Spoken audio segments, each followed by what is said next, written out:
અચાનક પાણી આવ્યું અને અમે બે આ ભાઈને એક્સિડન્ટ થયેલો છે મારા ઘેરથી અને મને ઢીચણે નહીં એટલે કશું લેવા રહ્યા નહીં. ઘરમાં બેઠું પાણી ભરાઈ ગયું. ઘઉં છે, ગોદડા છે, કપડાં, તિજોરી બધું છે. ચોખા અંદર પલળી ગયા બધા. બાજરી અંદર મન દોડમાં જઈએ છે ને પીપળા આ ઊંધું પડી ગયું એટલે બધું ધોવાઈ ગયું. બાજરી, ચોખા, ઘઉં બધું પલળી ગયું. ગોદડા બોદડા બધું કશું બાકી નહીં રહ્યું.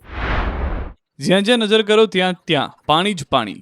ઘરમાં પાણી, શેરીઓમાં પાણીનું સામ્રાજ્ય, ગામના ખેતરો પણ જળથી તરબોળ.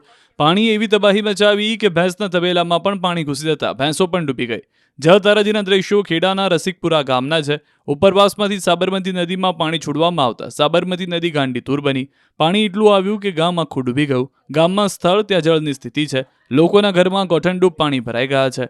ખાટલાથી માંડી બધું તરવા લાગ્યું. ઘરો વેર વિખેર થઈ ગયા. ઘરમાં રહેલા ટીવી, ફ્રીજ જેવા ઇલેક્ટ્રોનિક ઉપકરણો ઉપરાંત અનાજ, બાજરી, ચોખા અને ઘઉં બધું જ પાણીમાં પલળી ગયું.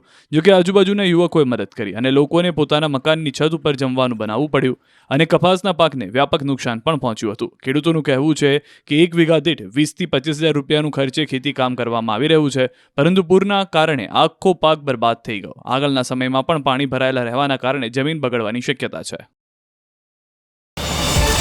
QR કોડ સ્કેન કરો અને ડાઉનલોડ કરો ન્યૂઝ 18 એપ. મેળવો ગુજરાત અને દેશ દુનિયાની પળે પળની અપડેટ્સ.